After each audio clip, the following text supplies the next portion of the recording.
This is an NBC5 first warning weather alert.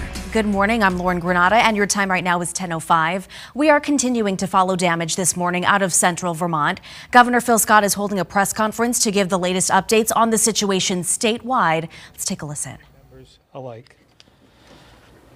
Please know my team, first responders and local leaders, are working around the clock to help ensure public safety and will act as quickly as possible in recovery.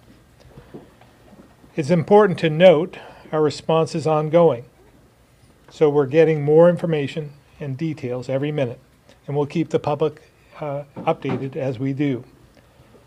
The team will go into details shortly, but as many of you know, last night's rainfall across several counties resulted in power outages, several closed roads and bridges, many evacuations due to rushing water, damage to homes and property, and regrettably, the loss of one life at this point. My condolences go out to that family and members of that community. Yesterday, I signed an amendment to our existing state of emergency in place due to last year's floods to help make sure we are able to access and move state resources. As we reported, we had the SEOC partially activated overnight and Swiftwater teams staged across the state. I want to thank those teams and all emergency responders who were very, very busy last night helping in rescues and protecting Vermonters and visitors alike. Commissioner Morrison will talk more about safety in a moment, but I urge everyone to follow her guidance. There are still safety risks out there, even as the rivers subside. It's not lost on any of us, the irony of the flood falling on the one-year anniversary to the day when many towns were hit last year. I know that only adds to the emotion many are feeling this morning, even those who were not impacted that time around. But we're ready. Our response and tools are only stronger as a result of last year, and we will get through this. The fact is, we're Vermont Strong for a reason. And that means those impacted will have many, many all across the state standing with them. I want to thank you, and I'll now turn it over to Commissioner Morrison. I see Mayor Lozon is here, if he wants to come up as well. Thank you, Governor. Good morning. My name is Jennifer Morrison. I'm the Commissioner of Public Safety. Last night was a difficult and dangerous time in the northern two-thirds of the state, and we're working hard to understand the total impact. Our Swiftwater teams made dozens of rescues overnight and facilitated numerous evacuations. We are still in active response mode and have multiple rescues ongoing in the Lyndonville area. We also have extensive work to do in secondary searches in the many communities that were the hardest hit. The work of our teams, as I said, is continuing.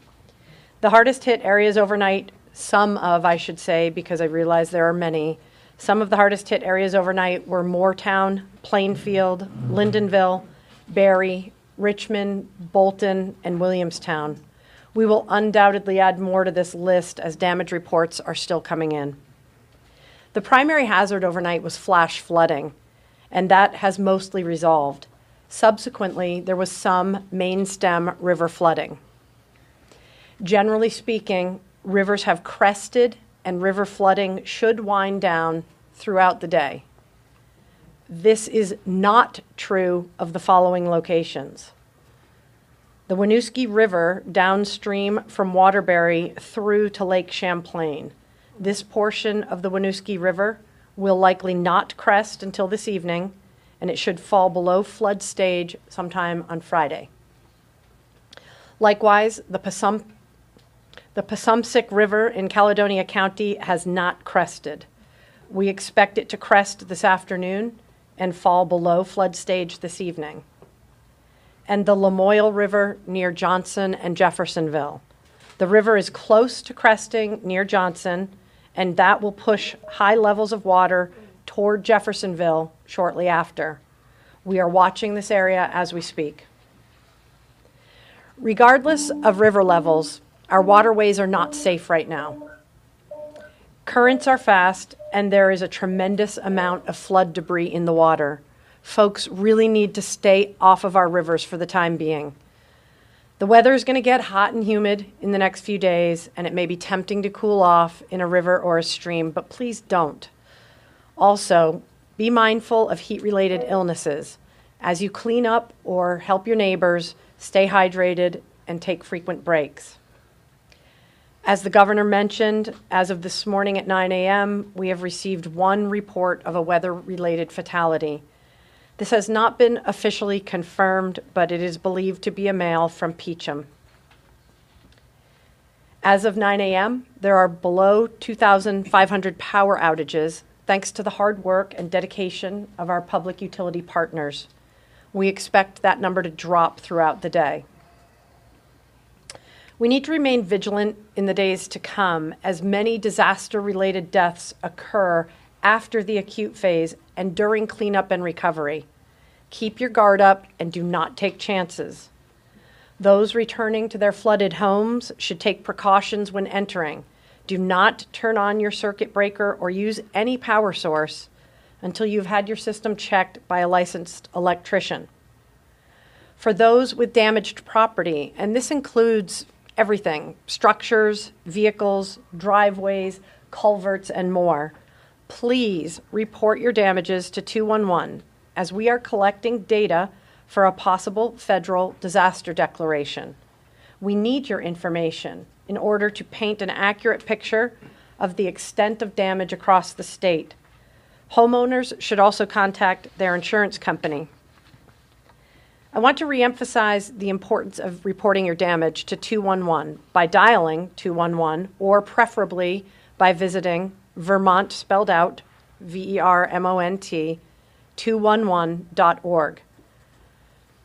Even if you plan to fix your damage or you don't perceive it as a big deal, your damage is part of a bigger picture that can help us reach important thresholds that trigger federal assistance. Please help out your neighbors and your community by reporting all damage from yesterday's flash floods and today's river flooding. Also, if you are displaced from your home and need shelter, call 211.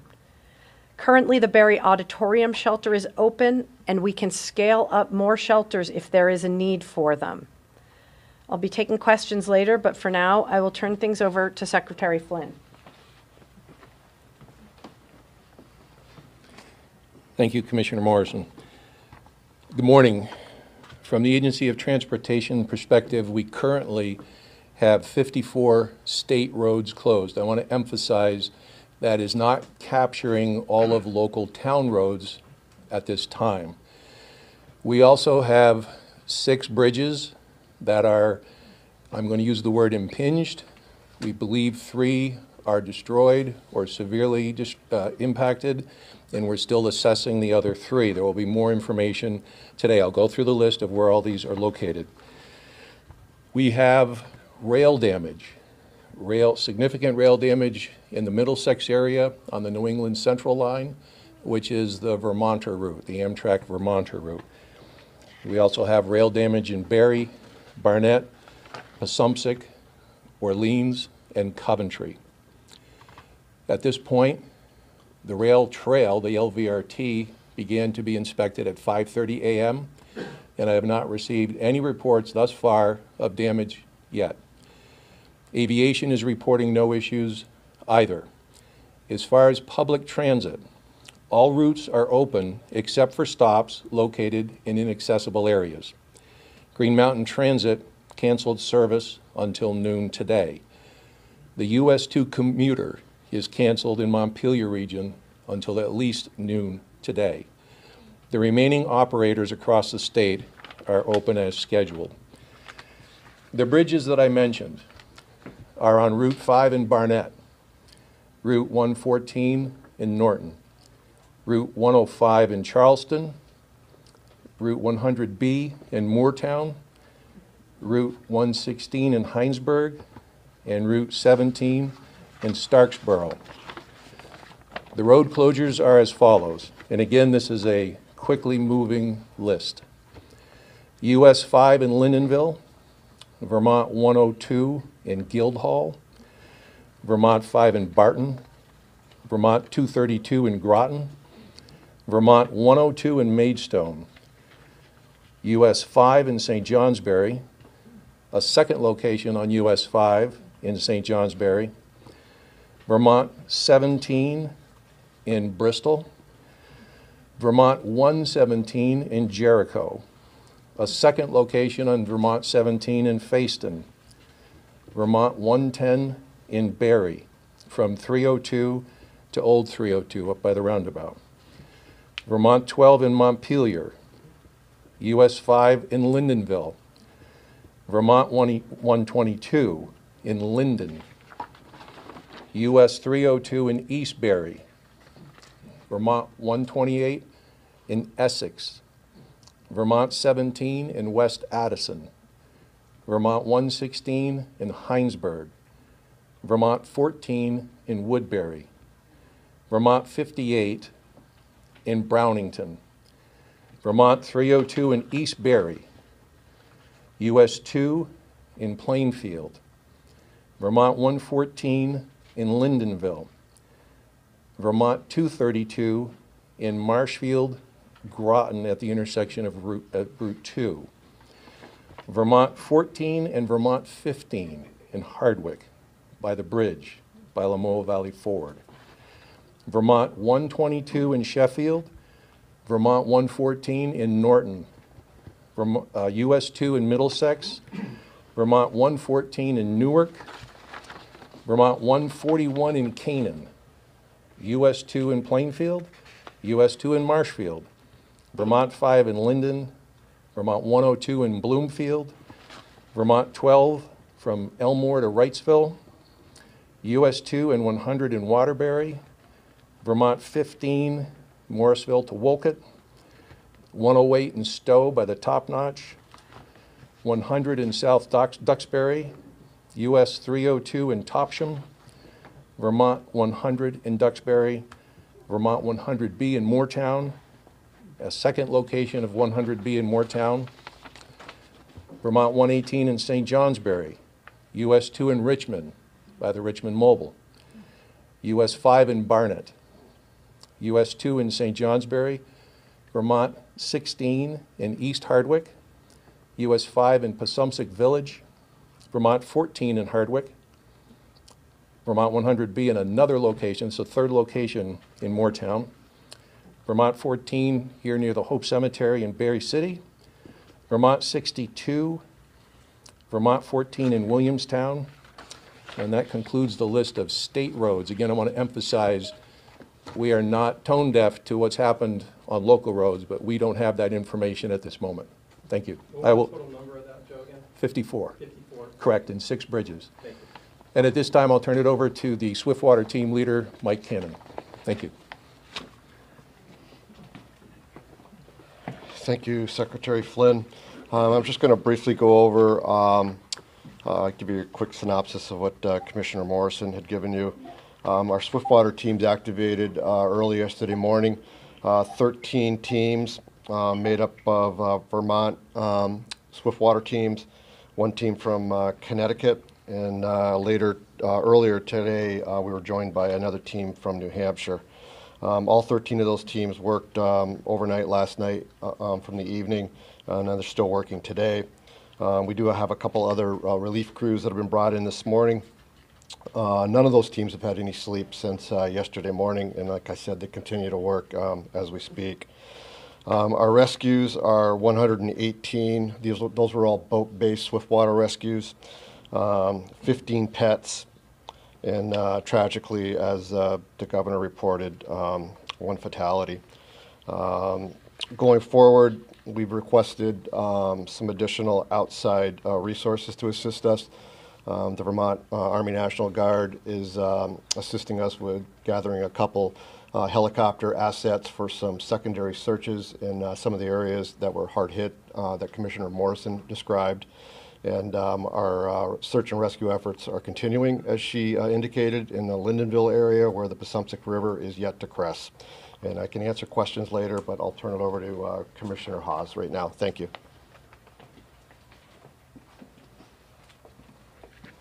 Hi, good morning.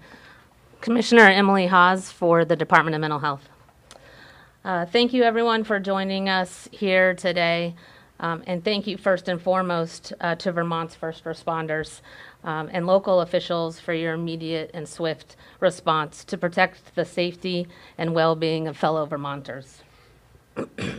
As we mark the one-year anniversary since the historic flooding that hit Vermont last year, many of us are facing tough times once more. The experience of living through another flood on the anniversary of last year's disaster can be deeply re-traumatizing. It is natural for feelings of anxiety, fear, and helplessness to resurface. The sights, sounds, and even the anticipation of flooding can trigger memories and emotions tied to past trauma, making it imperative for us to come together as a community to support one another.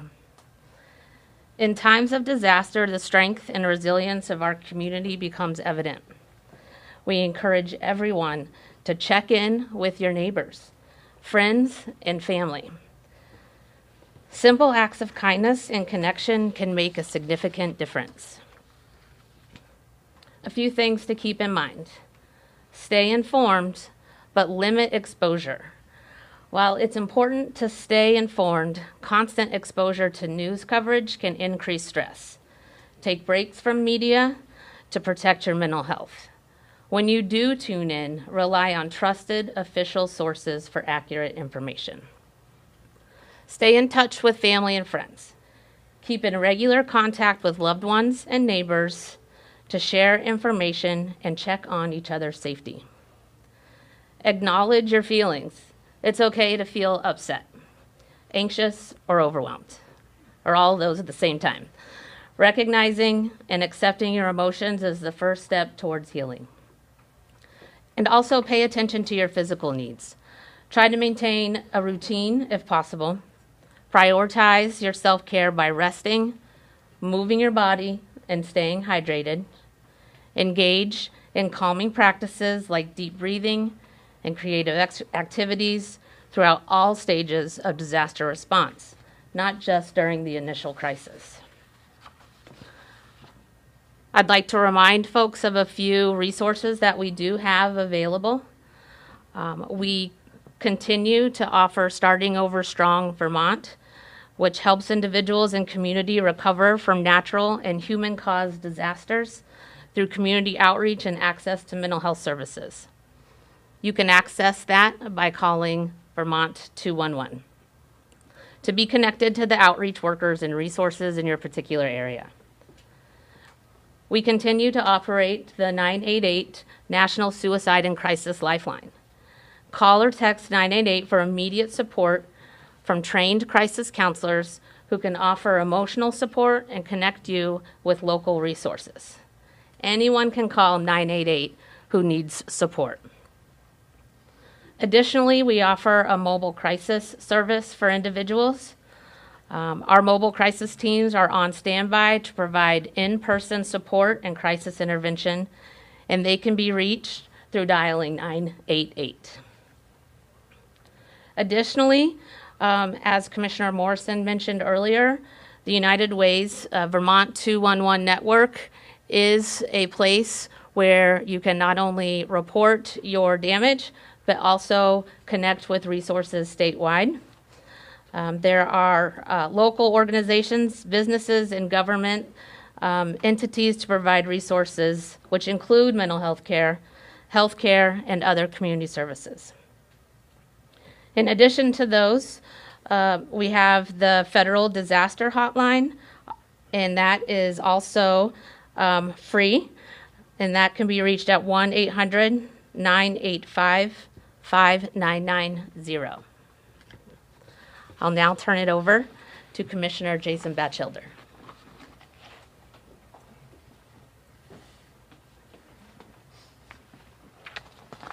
Good morning, everyone. My name is Jason Batchelder. I'm the Commissioner of the Department of Environmental Conservation. I'm here representing Secretary Julie Moore and the Agency of Natural Resources. Secretary sends her regards. She is on a plane heading home. Today, I'm going to provide you information and updates on dam monitoring, parks and recreation, water and wastewater concerns, flood-related spills, river corridors, and landslides. Before I get into details, I'd like to echo what Commissioner Morrison had said and Mr. Cannon. Please avoid floodwaters that may be filled with pollutants and hazards. Follow advisories from your local emergency managers and town officials for local and wastewater system advisories. Contact our spill response team for hazardous spills if you suspect oil or other contaminants in the water when you're pumping at your basements. Report any landslides impacting structures or property. Check closures before you head into a state park or to state land to camp or hike. There are significant state land closures at this point. And most importantly, please stay safe. Note that this event is still developing and reports from the field are still being collected. Our agency will evolve our responses as new needs emerge. We are ready to support Vermonters in this challenging time. For dams, our first report is about our Winooski flood control dams. Members of the dam safety team monitored those dams, sleeping at Waterbury and monitoring others through the night, and will continue their efforts this week. The flood control dams on the Winooski are performing phenomenally, and there is plenty of capacity in Waterbury, Wrightsville, and East Barry reservoirs. I do have numbers to follow up if anyone wishes to hear them about capacity, but we have significant capacity. We do know that one low hazard dam experienced a breach last night at Harvey's Lake in Barnett. This is a low hazard dam, and inundation mapping DEC has at hand suggests no significant impact to property and no particularly large impacts to roads. What residents will see because of the way the water cut the earth is they will see a drop in the lake levels as waters do recede. To date, there are no reported issues at our hydroelectric dams from Green Mountain Power and Morrisville Water and Light. Again, our team will continue to monitor dams around the state and work with fellow dam owners and regulators. On to drinking water. Our team is actively reaching out to public water supplies in areas with reported damage. Generally, no issues have been reported. I do have an addendum that I just received that I'd like to read. Currently, there is one do not drink notice in Lindenville and 4 boil water notices in Barnett, Plainfield, St. Johnsbury, and Berry City. The Berry City update, the boil water notice is precautionary. There is no known damage to the water system infrastructure or the treatment plant and distribution facilities. The city has begun sampling to lift the boil water notice as soon as possible and anticipates lifting it by tomorrow or Friday if sampling indicates water is safe. They have indicated they are requesting 7 days of alternate water supply for a population of 10,000, 2 days of alternate water for that same segment of the population. Bottled water is preferred at the auditorium location, but this should be confirmed through the SEOC. On to wastewater. Several wastewater treatment plants experienced exceedingly high flows through their systems, as you can imagine. Information is still coming in. 6 authorized combined sewer overflows, or CSOs, were reported. Rutland, St. Johnsbury, Montpelier, St. Albans, Burlington, and Middlebury. We were aware that the Linden wastewater treatment facility was evacuated due to high water. On to parks. In the coming days, our focus will be on health and safety for campers and park staff. We will be assessing damage and communicating to people with reservations this weekend. We can report that campers at Stillwater and Ricker Pond State Parks in Groton were relocated to high ground to avoid floodwaters. We are encouraging park visitors and hikers to check the park's website for the status of park closures and check Trail Finder on our website for trail closures. Landslides. Our geology team has not received any reports as of 8:30 this morning. This significant amount of water will undoubtedly lead to some action in that arena. Waste management. Our waste management division continues to monitor the situation and is prepared to offer support as needed. Please report spills of oil, fuel, or other hazardous material as a result of flooding. If you are experiencing these issues, please call 802-828-1138 during the day, business hours, and 800-641-5005 after business hours. The state has contractors available to assist homeowners who have heating oil releases or see a sheen on floodwaters in their home. And rivers, according to our rivers program, it is still very early in our assessment and are waiting for local liaison reporting, which will help craft a better picture. If you have questions about managing your river corridor near your property or on it, please contact a DEC river engineer before you begin any work. I'm now going to turn it back over to the governor. Thank you. Thank you, Commissioner. Good catch. We'll now open it up to questions. I was wondering if Mayor Lazone's here, if we could kind of get a status update on what Barry's looking like at this point this morning. Certainly. Well, just to recap and compare this event to 23, water rose very, very quickly. Just in terms of the duration, the water came up very quickly in the course of maybe an hour and a half. By 7:30, the Stevens Branch had breached its banks. We had stood up our emergency operations center. Next 2 hours were pretty much spent in observation at approximately 9:30, and I apologize. I should have said before I even started, thank you. Thank you to the governor. Thank you to Secretary Flynn, who was kind enough to meet me at about 1 o'clock this morning in back of City Hall. The governor was in contact with us well after midnight. So thank you to everyone. The Swiftwater team, thank you very much for what you did for us. It's tough. It's tough to watch folks in your community suffer and grow through this again. But as I stand here a bit discouraged, I'm also very proud. By 5 o'clock this morning, our crews were out cleaning up the mud, cleaning up the debris. By 8 o'clock this morning, we had stations throughout the city making sure people had fresh drinking water. There is a boil water notice in effect. By 10 o'clock, we were deploying mental health professionals to assist neighbors who might be experiencing trauma. And, you know, as I stand here today, right now, I'm sure that everyone is hard at work. You know, we are getting this done, and we couldn't have done it without the help of our partners at the state. So, you know, as I said, in terms of the event itself, the big difference was the volume of water. It came up very quickly. Someone was looking over for us, looking over us because the rain stopped about 9:30, and we saw another band that was supposed to come through at about 10 or 10:30. That band didn't arrive until just around midnight.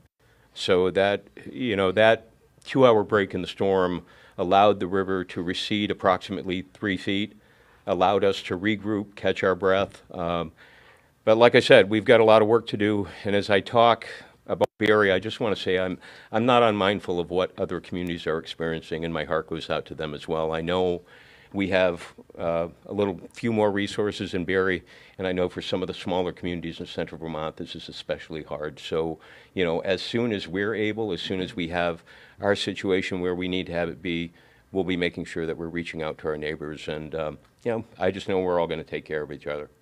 So I don't know if you have that answered. Probably a lot more information than you wanted. Yeah, that was good. Thank you. Commissioner Morrison, would you be able to give us any more details on the one fatality? So it was a man from Peacham. Is that confirmed? What piece of that is unconfirmed? I'm a little unclear.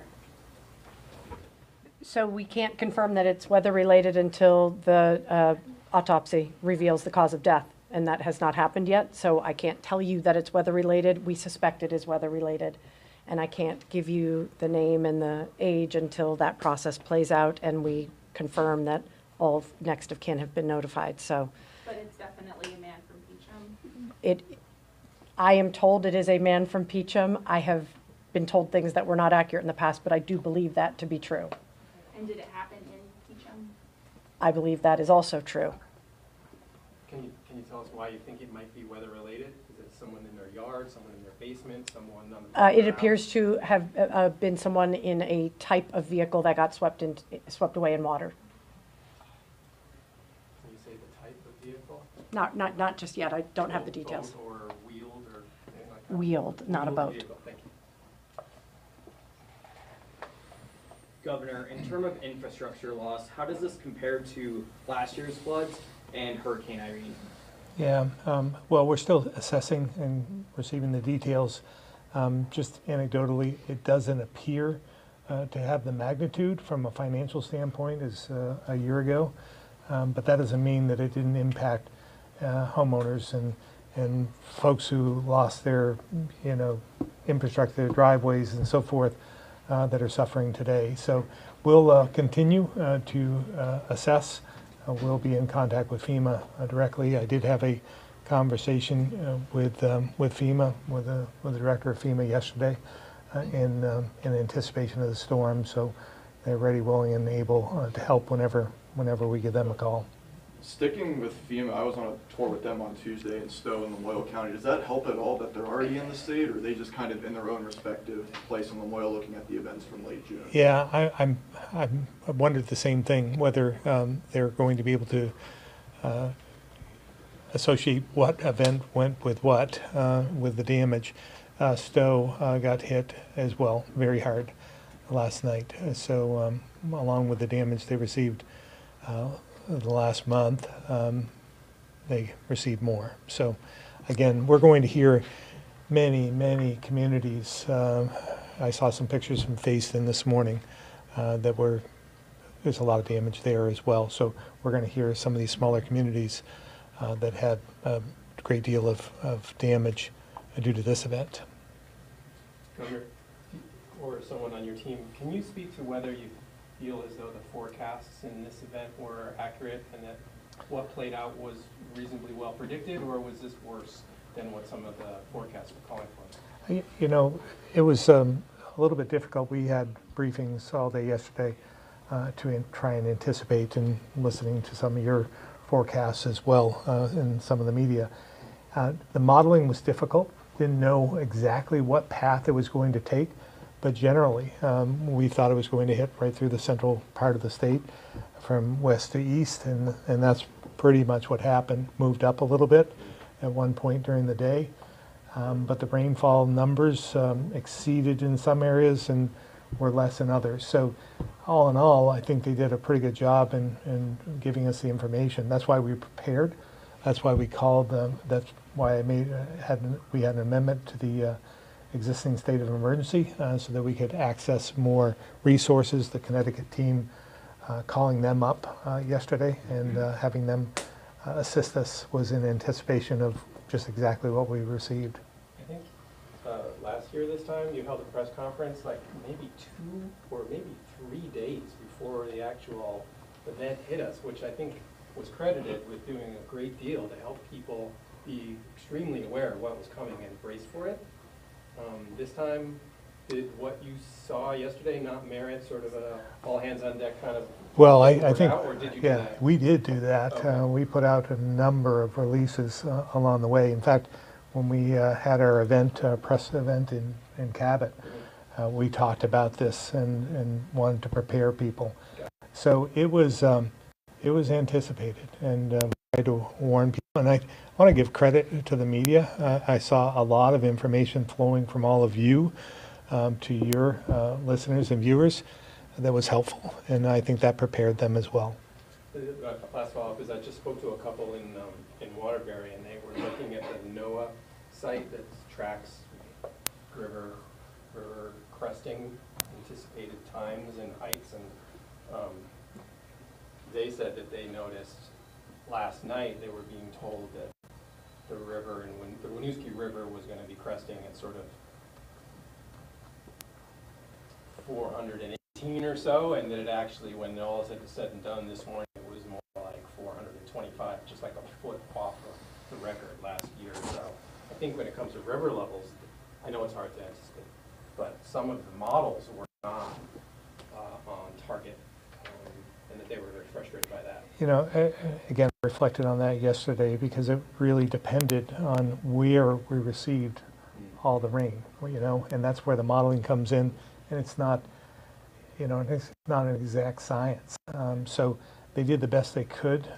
We were preparing for the worst, and where it landed would impact those communities obviously more, and some of the tributaries and the main river corridors as well. So again, last year we saw a lot of damage down the Ludlow area due to the rivers exceeding capacity there. We saw it in the Winooski and the Moyle a year ago. This time around, we saw more. Passumpsic is heavily impacted, but so there's more that we're seeing that are going to be crossing. The good news again is that some of them have already crossed it and are receiving, and hopefully we'll get through the next span. You know, the Winooski in particular, going down through the Richmond, Essex area as it crests. How optimistic are you that we'll get a federally declared disaster? And do you think it'll be the kind where there's public assistance and individual assistance, or probably just public assistance? Again, we'll have to see without having all of the details and all the information over the last 12 hours or so. But I would assume that there will be some public assistance as well as I believe that we'll receive a federal declaration approval. On the topic of FEMA, do you have a message to people still struggling to get assistance from the agency? Still struggling, you mean with this storm or? From last year. From last year. Yeah, we still have a number of cases that are open. We're still working our way through that. And that's not separate in some respects, but it is separate. So we'll continue to work on those cases with them and report to us. With Doug Farnham leading the charge in that, the Chief Recovery Officer, and he will continue to take that information in. So we should continue. Thank you.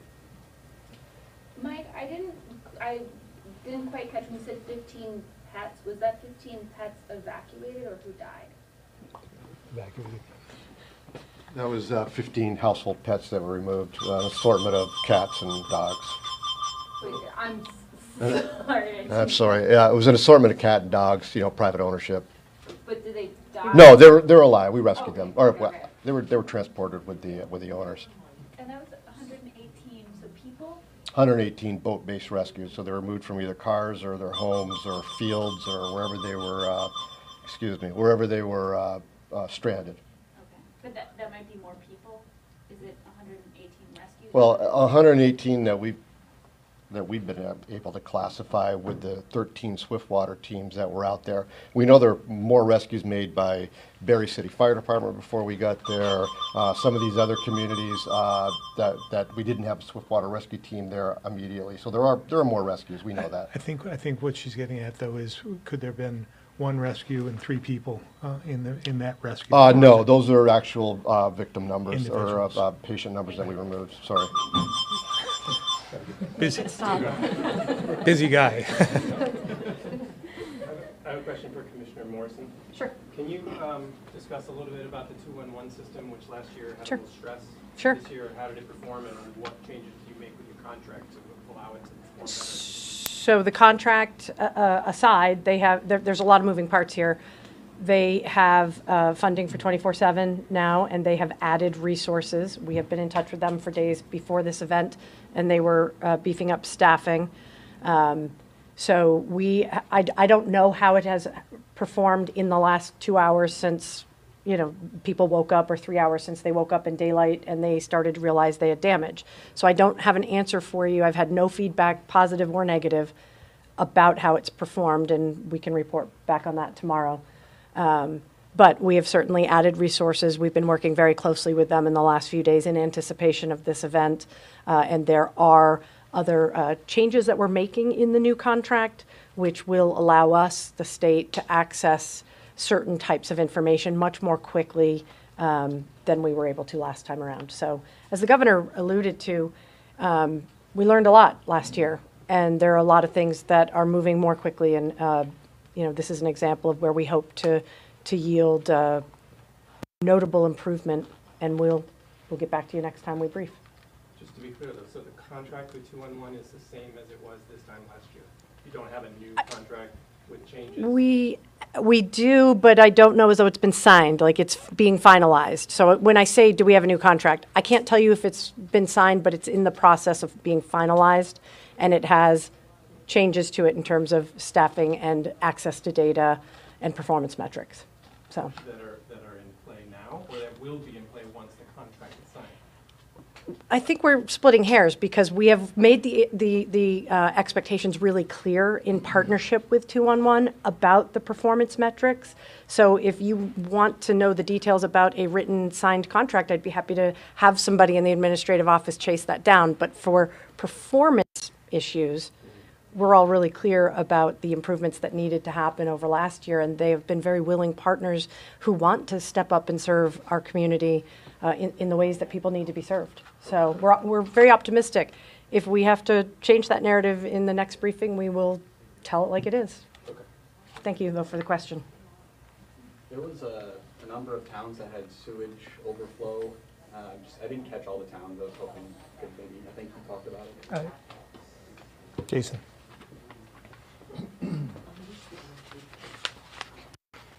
Thank you. Let me just see if I can find it here.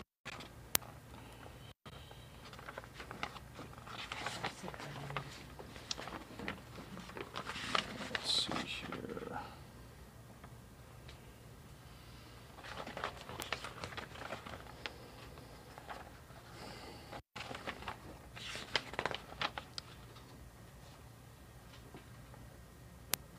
Those were Rutland, St. Johnsbury, Montpelier, St. Albans, Burlington, and Middlebury. Thank you.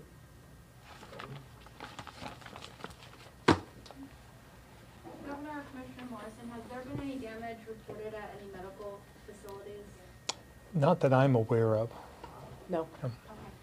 And are there any concerns with the supply chain as far as people being able to get medical treatment and medicine and whatnot? Well, obviously, we do have a number of roads that are difficult to travel on and get through, so it's always a concern. So we'll continue to do whatever we can to assist, but like Route 2 being closed makes it more difficult for people to get treatment when they need it, but we'll work our way through that. Governor, obviously this is the second year in a row of major damage, and a lot of communities haven't had the opportunity to clean up exactly from last year. What do you have to say to Vermonters, kind of ease their minds that this won't happen year after year? Yeah, I can't assure them that it won't happen year after year.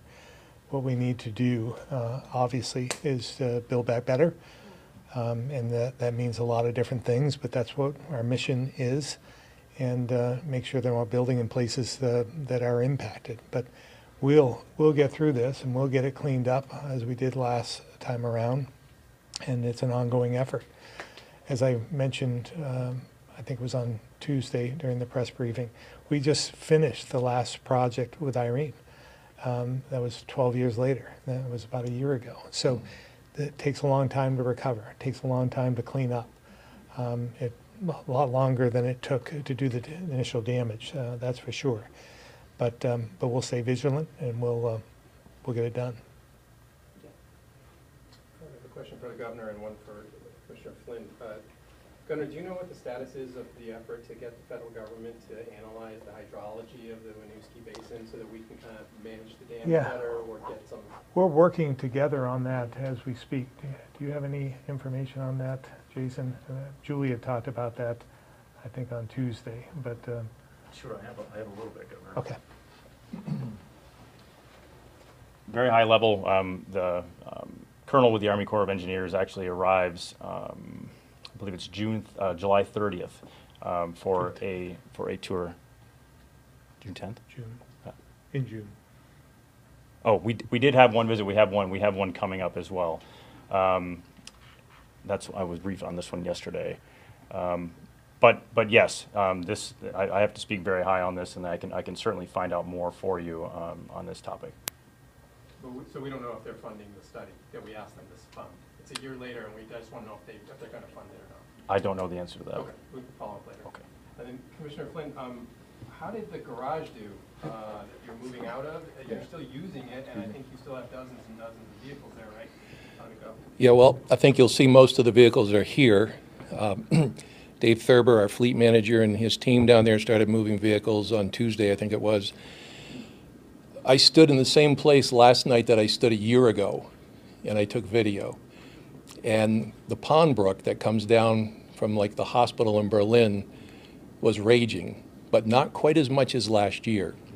It did overtop 302 for a period, but not as much last year. When I last left there before midnight, there was standing water in the parking lot areas, but it did not appear that it had gotten into the garage facility in the back, which was our makeshift facility after last year. I haven't had a chance to speak to Dave this morning, but I think I would have heard if it had gotten into the building. All our mechanics took home their tools. Those were all lost last time. So our level of preparedness was greater because we had more notice, and we saw it coming, and we lived through last year. You still plan to get out of that facility, that property, and We do. build a new garage, right? We do. Actually, we signed an agreement to purchase land, and we're actively pursuing the next steps to reconstruct a facility for our fleet, and then working with A&R and others. Eventually, as you've heard the governor say, look to that 8-acre property on Route 302 as a potential place to store water, to give it back to the river. Thank you. Yeah, thank you. Governor, do you have any thoughts to share about the fact that, it looks like Vermont's long-term recovery is going to, happen at the same time as it continues to respond. And so, but the fact that we have to be in active response mode and long-term recovery mode probably for the foreseeable future. Sure. It's always difficult in terms of the type of storm it is. As I mentioned, I think at the briefing on Tuesday, that the storm was different during Irene. It was almost a one-day event, and then the next day we all woke up. The sun was shining, and we went to work. We assessed the damage, and everyone went to work and trying to recover. Last year's storm was different. We had the initial onslaught of rain, and then it continued to rain for seemed like a couple of weeks. We had different storms that were coming through. They weren't all tied together. So it kept impacting us, day after day after day in terms of recovery and response. So this storm, it appears, at least at this point, will be more like, in some respects, the Irene, the storm. So the recovery, the response should be fairly quick. The recovery will take some time, and then we'll just add that right in to what we're already doing. So I don't believe that we'll be in conflict between response and recovery as much as we were in the last storm. Governor, this is now the third flood in 1 year, and a lot of our readers and a number of Vermonters are concerned about geoengineering and persistent weather and climate modification appearing in the skies of Vermont. Do you have any comment on that? Well, I would just say that climate change is real. I think we all need to come to grips with that, regardless of your political persuasion, and deal with it, because we need to build back stronger, safer, and smarter than we have before. So, from my standpoint, I think the rain events are caused by carbon emissions. So over a long period of time, there's not a flip of the switch that's going to fix that or counter that. But if we just need to prepare for what's going to continue over the next number of years, regardless of what we do overall with our strategy to counteract that. and make sure that we have the capacity to store the water during these intense storms. I think that's the key. So we'll continue to advocate for that. The river corridor study will help with that as well, to make sure that we're not building in places it shouldn't be built in, and that we're actually buying out some of the locations where we could turn that in, like the central garage, into areas where we can store that water during these intense storms. Speaking of buyouts, what's the status of buyouts in both by the state and by the feds at this point from last year, and then how does that affect?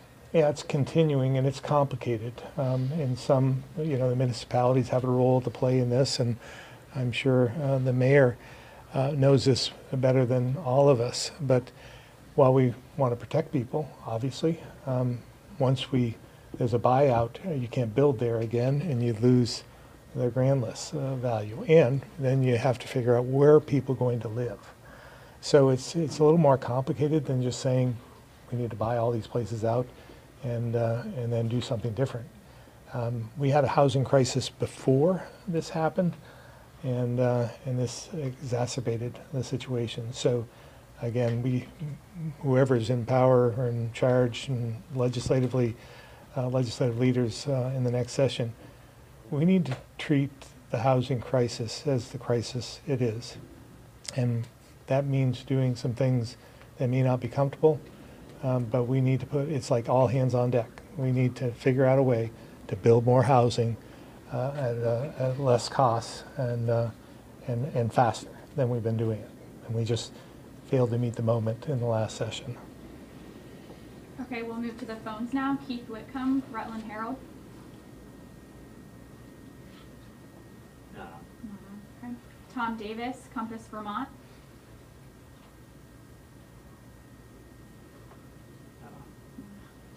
This is easy. Sandy Usen, Waterbury Roundabout.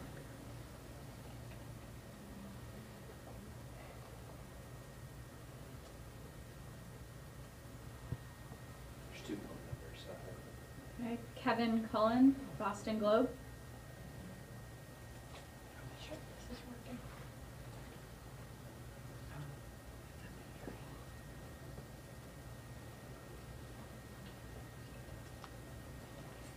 I don't think the sound is on. He's on though. That makes it. All right, we'll follow up with the reporters online after this to get their questions. Any more from the room? Governor, there may be 2 or 3 lessons learned from last year that you're taking into this week. What might they be? Well, again, prepare for the worst, which we did last time around as well as this time. But we're better at it in some respects. We've learned a lot from the last storm, as we did before that with Irene, and we just take the lessons learned and try and do better. And we'll do the same thing here. So there's not any one thing that I would point to, but numerous areas where we can always improve, and we'll do just that. How are you feeling about the level of support received from the federal government? I mean, FEMA got its top off to the disaster relief fund last year, but other than that, Vermont's request for supplemental funding went completely unanswered. How are you feeling? Yeah, I mean, the supplemental funding is somewhat ongoing, but it's tough for Congress to get anything done at this point in time. And we're looking for other avenues, and we're working with a congressional delegation to do that. There are buckets of money and other programs that we need to access, and they're helping us assist us to get, to get to the goal. And I think that we'll get there eventually. We'll have to do it in probably phases, but again, I think if we all work together, we'll figure it out. What would those buckets? There was an like the EPA money that would assist in some of the housing that we're looking at. We haven't been approved for that, but I think there's a good likelihood that we should be able to receive that. Thank you all very much. Thank you.